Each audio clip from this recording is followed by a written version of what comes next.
जय हिंद दोस्तों, अगर आप बिहार में शिक्षक बनना चाहते हैं, बिहार में सरकारी शिक्षक बनना चाहते हैं और सरकारी शिक्षक बनने के लिए तैयारी भी कर रहे हैं, बीपीएससी की तैयारी कर रहे हैं, तो कुछ गलती मत करें। अगर ये गलती आपने किया तो आपको पास करने के बाद भी नौकरी नहीं होगी। अगर मान लीजिए कि आप बीपीएससी शिक्षक परीक्षा पास भी कर जाते हैं तो आप नौकरी से वंचित रह जाएंगे। ये कहानी मेरे साथ छठा चरण में हुआ था। मैंने सारा कुछ कंप्लीट किया था और मेरा सारा कुछ ठीक होने के बावजूद भी मेरा छठे चरण में बहाली नहीं हो पाया।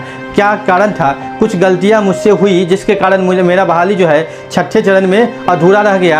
आज मैं भी बहाली के इंतज़ार में हूँ। मैं भी 7वें चरण शिक्षक बहाली में लगा हूँ, तैयारी में लगा हूँ, बीपीएससी शिक्षक परीक्षा की तैयारी में लगा हूँ और परीक्षा की भी तैयारी कर रहा हूँ ताकि 7वें चरण में मेरा जो शिक्षक बनने का सपना है वो पूरा हो सके। लेकिन पास करने के बाद भी नहीं नौकरी होती है। क्या क्या गलती होती है छात्रों से वो हम बताएंगे इस वीडियो में आपको, क्योंकि बहाली में सिर्फ पास करना ही नहीं आपको नौकरी मिल जाता है। तो बहुत चीज़ों को आपको ध्यान में रखना पड़ता है, कहाँ पर गलती न करें, क्या चीज़ करना पड़ता है, ये सारा कुछ हम बताएंगे। दोस्तों सबसे पहले तो ये बताना चाहते हैं कि मेरे साथ जो हुआ वो क्या हुआ छठे चरण में जिसके कारण मेरा बहाली नहीं हुआ।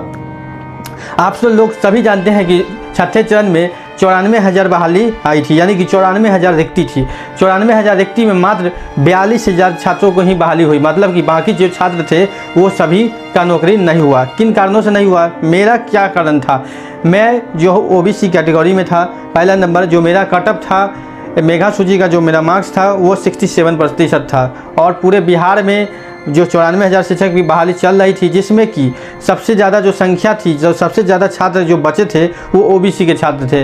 फिर भी मेरा बहाली हो जाता, लेकिन मेरे साथ जो था ऑफलाइन आवेदन करने का नियम और पहली बार बहाली में शामिल हुआ, जिसके कारण मैंने जो सभी जगह आवेदन नहीं किया, मात्र 15 से 16 जगह ही मैंने आवेदन किया था। लेकिन ऑफलाइन का नियम था कि आवेदन आपको सभी जगह करना था। जो छात्र 50 से 100 जगह 200 जगह तक आवेदन किए थे उस जगह कहीं ना कहीं उनका नाम आ गया, मेगा सूची में नाम आ गया और जो नाम जो बहाली का जो प्रोसेस था उसमें नाम पुकार कर जो है काउंसलिंग किया जाता था, जिसके कारण अगर आप आवेदन डाले रहते तो आपका कहीं ना कहीं काउंसलिंग हो जाता। लेकिन मेरा जो आवेदन जो बहाली का काउंसलिंग नहीं होने की वजह था, जो मेरा मात्र 15 आवेदन था, मतलब 15 नियोजन इकाई में मैंने सिर्फ आवेदन डाला था, तो मेरा 15 ही जगह पर हायर मेरिट मुझसे ज़्यादा नंबर वाले का बहाली हो गया। लेकिन अब चलते हैं 7वें चरण में।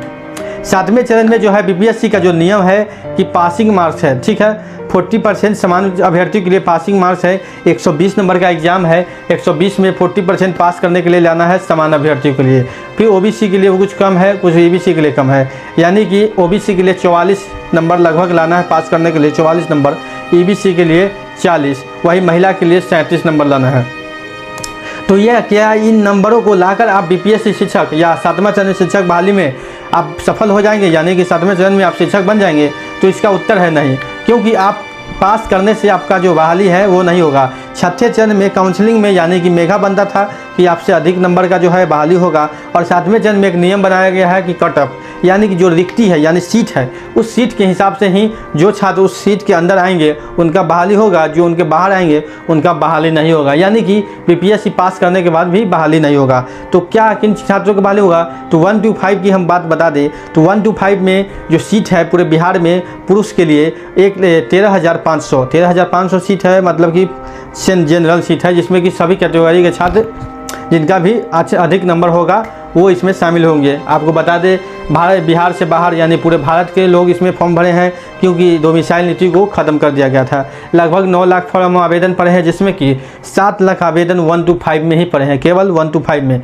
तो 13,500 की रिक्ति पर जो बिहार से बाहर के हैं और बिहार के लोग हैं जो जनरल कैटेगरी से आते हैं उन लोगों का मेगा बनेगा, ठीक है। उसके बाद जो आरक्षण कोटि में आते हैं तो आरक्षण कोटि जो है बिहार से बाहर के छात्रों को नहीं मिलता है, जो कि 4,000 सीट ओबीसी में है, महिला 4,000 महिला 4,000 पुरुष, मतलब 4-4 हज़ार महिला पुरुष का ओबीसी में सीट रिक्ति है।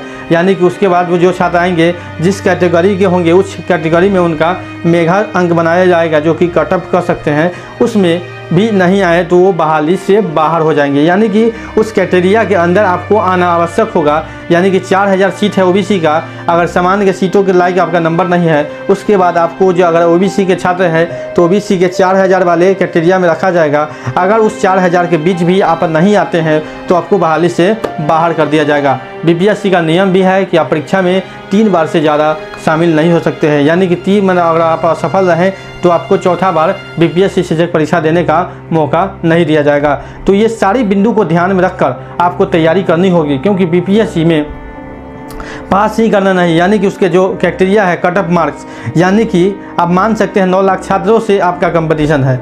9 लाख छात्रों के बीच में आपको 13,500 के अंदर घुसना है, 13,500 के अंदर घुसना है, तभी आपका बहाली हो पाएगा, यानी आप शिक्षक बन पाएंगे। जो ये इन्फॉर्मेटिव काफ़ी आपके लिए काम का चीज़ है, तो इस चीज़ को ध्यान में रखें, क्योंकि पास करना ही आपको नौकरी पाना का उद्देश्य नहीं होगा, क्योंकि आपको उसके अंदर आना होगा, क्योंकि जो क्राइटेरिया है, जो रिक्ति है, उसके अंदर आना होगा। हाँ, अगर आप रिजर्वेशन कैटेगरी से आते हैं तो थोड़ी राहत आपको मिल सकती है, क्योंकि रिजर्वेशन कैटेगरी में सिर्फ रिजर्वेशन लोगों को, यानी कि उस कैटेगरी से जो भी छात्र आएंगे उन लोगों का ही बहाली होता है, अन्यथा अदर मतलब कि अलग लोगों का बहाली नहीं होता है। जैसे कि ओबीसी का जनरल, ओबीसी में जनरल का बहाली नहीं होगा, लेकिन जनरल में ओबीसी का बहाली होगा, ईबीसी का बहाली होगा, एससी एसटी का बहाली होगा। इसी प्रकार जो बहाली का नियम है, और महिलाओं के लिए तो अलग से ही रिजर्व सीट रहता है, यानी 50% ऑलरेडी रिजर्व रहता है और 50% में महिला भी शामिल हो सकता है। ठीक है, तो इसी इन्फॉर्मेटिव बहुत काम का चीज़ है, इसको समझें और बारीकी से देखें और वीडियो को